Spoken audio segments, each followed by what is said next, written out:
America, Tom Hand here at the Americana Corner. Today we're discussing the opening of the Constitutional Convention. In the years immediately following the successful conclusion of its war for independence, the United States struggled to survive under the Articles of Confederation. Under its rules, Congress lacked the authority to raise an army without the approval of the states. And the Articles made foreign policy matters challenging, as all treaties had to be unanimously approved. Most importantly, they did not empower Congress to levy taxes, forcing it to rely on the states for funding. Congress decided to hold a convention of all states in Philadelphia to review how to fix these and other issues.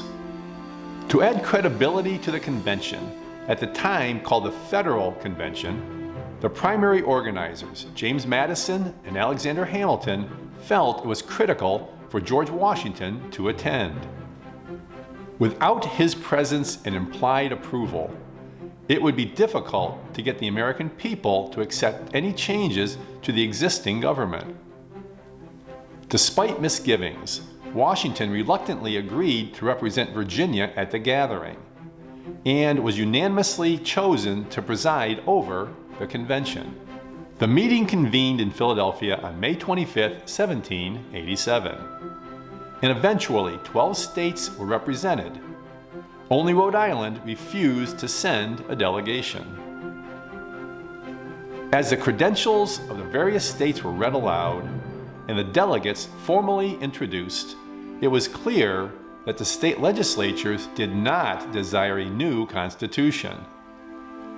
The instructions from most of the states declared that the goal of the convention was for the sole and express purpose of revising the Articles of Confederation.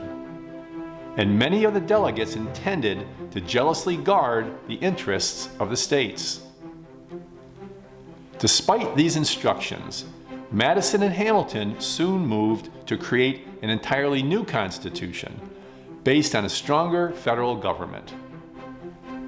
Men like Madison felt the existing articles did not accomplish the twin goals of creating a vigorous and competent central authority, but with enough constraints on it to protect the rights of its citizens.